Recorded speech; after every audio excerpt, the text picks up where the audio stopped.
నెహెమ్యా గ్రంథం 9వ అధ్యాయం 5వ వచనం.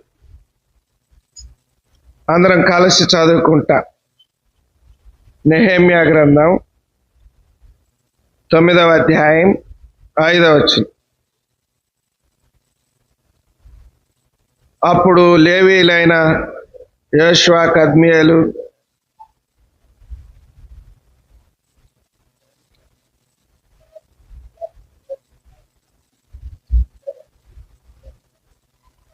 ఇలాగ స్తోత్రం చేసి, సకల ఆశీర్వచన స్తోత్రములకు మించిన నీ ఘనమైన నామము స్తుతింపబడును గాక.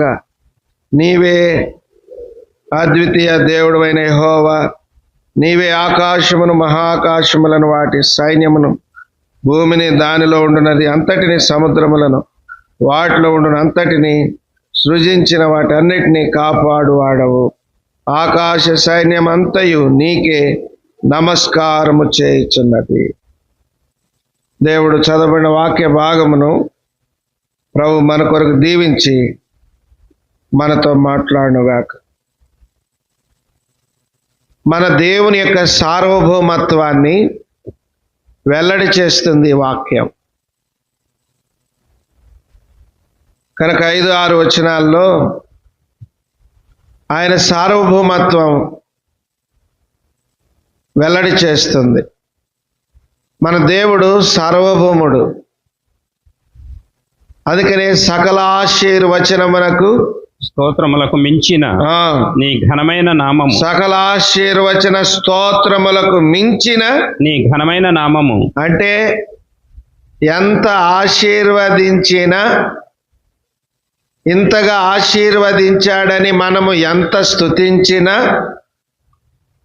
మనము స్తుతించే స్తోత్రములన్నిటికీ ఆయన నామము వాటన్నిటికంటే మించినది.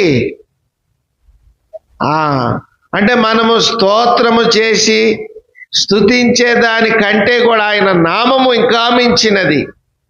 అందుకనే దూతగణములు, పరలోకమందు శరాపులు, కెరూబులు,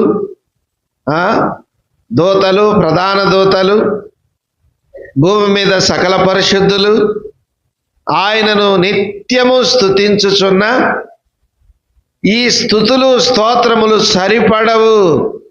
ఇంకా ఆయన నామము గొప్పది, మించినది. అంత గొప్ప దేవుడై ఉండి, ప్రియమైన వారులారా, ఈయన సార్వభౌమత్వాన్ని మనము అనుభవించినట్లు మనకు ఎలాగ సాయపడ్డాడు? ఒక 4 మాటలు దేవుని వాక్యంలో చదువుకుంటాము. ఊరిక 4-5 వచనాలు చూడండి. దేవుని యొక్క వాక్యంలో మొట్టమొదటిది యోహాను సువార్త 4వ అధ్యాయం. యోహాను సువార్త 4వ అధ్యాయం 24వ వచనం. దేవుడు ఆత్మ గనుక ఆయనను ఆరాధించువారు ఆత్మతోనూ సత్యముతోనూ ఆరాధింపవలెననెను. చాలు. ఈ సకల స్తోత్రములకు, వచన స్తోత్రములకు మించిన ఘనమైన నామము కలిగిన దేవుడు ఆయన సార్వభౌమత్వాన్ని మనము అనుభవించినట్లుగా ఎలాగా మనకు సాయపడ్డాడంటే, మొదటిదిగా ఆయన ఆత్మయున్న దేవుడు గనుకనే. ఆయన ఆత్మయున్న దేవుడు గనుకనే, ఆత్మయున్న దేవుడుగా ఉండి మన ఆత్మయందు ఆయన పని చేస్తున్నాడు. గనక ఏంటి ఆయన సార్వభౌమత్వము? ఆయన ఏ శిల్పము, కర్ర, కొయ్య, రాయి, రప్ప కాదు. ఆత్మయున్న దేవుడు, ఆత్మస్వరూపుడు. గనక ఆయన తన ఆత్మ చేత మనలను ఏర్పాటు చేసుకున్నాడు. తన ఆత్మ చేత మనలను ఏర్పాటు చేసుకొని తన ఆత్మతో మనలను నింపాడు. తన ఆత్మ చేత మనలను నడిపిస్తున్నాడు. ఆత్మానుసారమైన జీవితాన్ని మనకు ప్రసాదించాడు. కనుక మొట్టమొదటిది ఆయన సార్వభౌమత్వాన్ని మనం అనుభవించడానికి మొదటి మార్గం ఆయన ఆత్మయున్న దేవుడు గనుకనే. ప్రభా, నువ్వు ఆత్మయున్న దేవుడు గనుక నాలోనికి వచ్చి, ప్రభా ఆత్మయున్న దేవుడు గనుక నా ఆత్మను దర్శించావు, నీ ఆత్మను నాలో నింపావు, ఆత్మానుసారునిగా చేసుకున్నావు. ఒకప్పుడు శరీరానుసారుడను, ఈ భూమి మీద శరీరమును అనుసరించి జీవించాను. ఇప్పుడైతే ఆత్మను అనుసరించి నడుచుకొనున్నట్లు నాకు నీ తోడ్పాటును అనుగ్రహిస్తున్నావు. నువ్వు ఆత్మయున్న దేవుడు అని నిన్ను ఆరాధిస్తున్నాను. నన్ను కూడా ఆత్మానుసారునిగా చేశావు. ఆత్మయున్న దేవుడు ఇంకా ఎలాగూ మనకి సహాయపడుతున్నాడు. మత్తయి సువార్త 21:9. మత్తయి సువార్త 21:9. జన సమూహములలో ఆయనకు ముందు వెళ్ళుచుండిన వారును వెనుక వచ్చుచుండిన వారును దావీదు కుమారునికి జయము, దావీదు కుమారునికి జయము, ప్రభువు పేరట వచ్చువాడు స్తుతింపబడును గాక. చూడండి, దావీదు కుమారుడుగా ఈ లోకానికి వచ్చాడు. మొదట ఆత్మయున్నాడు. ఆయన సార్వభౌమత్వం మనకిచ్చుట కొరకాయ, మనల్ని అనుభవింపచేయుట కొరకాయ ఆత్మయున్న దేవుడు దావీదు కుమారుడిగా శరీరమును దాల్చి సశరీరుడుగా లోకంలోనికి వచ్చాడు.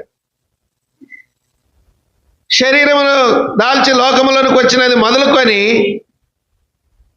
ఈ లోకములో 33.5 సంవత్సరములు తన జీవిత కాలం అంతయు ఈ భూమి మీద జీవించాడు. 33.5 ఏండ్లు, 3.5 సంవత్సరాలు మనలను తన బిడలనుగా అంగీకరించుట కొరకాయ, పాపముల చేత అపరాధముల చేత చచ్చిన మనలను తన కోసం మనల్ని బ్రతికించుకొనుట కొరకాయ మన యొక్క శాపమును, మన యొక్క మరణమును, మన యొక్క దరిద్రతను ఆయన స్వీకరించి మనలను ఆశీర్వాదములోనికి నడిపించాడు.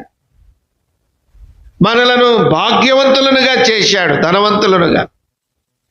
ప్రభువా, నీ సార్వభౌమత్వమును నాకు ఇచ్చుట కొరకై దావీదు కుమారుడిగా తగ్గించుకొని లోకానికి వచ్చావు. ప్రభువా, అనేకమైన పాట్లు పడ్డావు నా కొరకై. నేను పొందవలసిన ఆ శిక్షా బలియాగం దావీదు కుమారుడిగా నీవు లోకానికి వచ్చి ప్రభువా నా శిక్షను భరించావు. అందుకు స్తుతించి ఆరాధిస్తున్నాను. ఇది 2. 3 చదవండి. 3 కొరింథీ 8:9. 2 కొరింథీ 8:9. మీరు మన ప్రభు అయిన యేసుక్రీస్తు కృపను ఎరుగుదురు కదా. ఆయన ధనవంతుడై ఉండి మీరు తన దారిద్ర్యం వలన ధనవంతులు కావాలనని మీ నిమిత్తము దరిద్రుడాయను. ఆయన కృపను మనకు చూపించాడు, ఆయన కృపను మనకు అనుగ్రహించాడు. దావీదు కుమారుడిగా వచ్చాడు, కృప చూపిస్తూ వచ్చాడు. ఆయన కృపకు పాత్రులుగా చేశాడు. ఆయన కృపా మహదైశ్వర్యముతో మనల్ని నింపాడు. ప్రభువా, నీవు నా పట్ల కృప చూపించకపోతే నీ సార్వభౌమత్వము నాకు అర్థమయ్యేది కాదు. నీ సార్వభౌమత్వమును నేను అనుభవించేవాడిని కాదు. ప్రభువా, నీ కృప వెంబడి కృప దినదినము నాకు చూపిస్తున్నావు. నా రోగములో, నా బాధలో, నా ఇరుకుల్లో, ఇబ్బందుల్లో, ఆర్థికములో, ప్రభువా నాకు వచ్చే సమస్యల్లో, పరీక్షా పరిశోధనలో చాలిన కృప నాకు అనుగ్రహిస్తున్నావు. కృపను మీరు ఎరుగుదురు కదా. కృపను ఎరిగిన వారమై ప్రభుని స్తుతించి ఆరాధిస్తాం. మొదటిది ఆత్మయున్న దేవుడు, 2వది దావీదు కుమారుడిగా ఈ లోకానికి, 3వది తన కృపను మనకు అనుగ్రహించాడు. 4వది చదవండి. 4వది చెప్పి ముగిస్తాడు. ప్రకటన 4వ అధ్యాయం 9వ వచనం. ఆ సింహాసనమునందు ఆసీనుడై ఉండి యుగయుగములు జీవించుచున్న వానికి మహిమయు ఘనతయు కృతజ్ఞతాస్థుతులను కలుగును గాక అని ఆ జీవులు కీర్తించుచుండగా. చాలు. యుగయుగములు జీవించుచున్న వానికి మహిమయు ఘనతయు కృతజ్ఞతాస్థుతులను కలుగును గాక అని. కృపను అనుగ్రహించిన దేవుడు మన కొరకు ఈ లోకములోనికి వచ్చి కృపను అనుగ్రహించాలని మన కొరకై మరణించి సమాధి చేయబడి పరమునకు ఆరోహణమై తిరిగి వెళ్ళి యుగయుగములు జీవించుచున్నాడు. ఆయన జీవించుచున్నాడు. అక్కడ మన కొరకై విజ్ఞాపనము చేస్తూ యుగయుగములు జీవించుచున్నాడు. ప్రభా, నా పక్షముగా ఉండి ప్రభా నువ్వు జీవించుచున్నవాడు, యుగయుగాలు జీవించుచున్నవాడు. ప్రభా నువ్వు జీవించుటను బట్టి ఈ భూమి మీద నేను కూడా నీ నామమును కలిగి జీవించుచున్నాను, నీ నామమును కలిగి జీవిస్తున్నాను. ప్రభా ఏమిచ్చి నీ రుణమును తీర్చేని ఇదిగో నా స్తుతి ఆరాధన జీవించుచున్న దేవునికి ప్రభువా నా స్తుతి ఆరాధన అర్పిస్తున్నాను అని ప్రభుని స్తుతించి ఆరాధిస్తాను. కనుక వాక్య వెలుగులో సకల ఆశీర్వచన స్తోత్రములకు మించిన నీ ఘనమైన నామం. రండి ఆ మాట చదువుకొని ఆరాధనలోకి వెళ్తాం. నెహెమ్యా గ్రంథం చదవండి 5-6 వచనాలు. అప్పుడు లేవీయులైన యోషియా, కర్మియేలు, బాషియ, హషబ్నెయ, షేరేబ్యా, హోదియా, షబన్యా, శతహయ అని వారు నిలువబడి నిరంతరము మీకు దేవుడయ్యున్న యెహోవాను స్తుతించుడని చెప్పి ఇలాగ స్తోత్రము చేసిరి. నిరంతరము మీకు దేవుడయ్యున్న యెహోవాను స్తుతించుడని చెప్పి ఎలాగూ స్తోత్రము చేసిరి. నిరంతరము మనకు దేవుడై ఉన్నాడు. స్తోత్రము చేసిరి. సకలాశీర్వచన వరకు మించిన నీ ఘనమైన నామము స్తుతింపబడును గాక. నీవే అద్వితీయుడవైన యెహోవా. నీవే ఆకాశమును మహాకాశములను వాటి సైన్యమును భూమిని దానిలో ఉండునది అంతటిని సముద్రములను వాటిలో ఉండునది అంతటిని సృజించిన వాటన్నిటిని కాపాడువాడవు. ఆకాశ సైన్యమంతయు నీకే నమస్కారము చేయుచున్నది. ఆకాశ సైన్యమంతయు నీకే నమస్కారం. ప్రభువా దీనుడనై నన్ను రక్షించినందుకై దావీదు కుమారుడిగా తగ్గించుకొని నా కొరకు లోకములోనికి వచ్చినందుకై ప్రభువా ఏమిచ్చి నీ రుణమును తీర్చేని.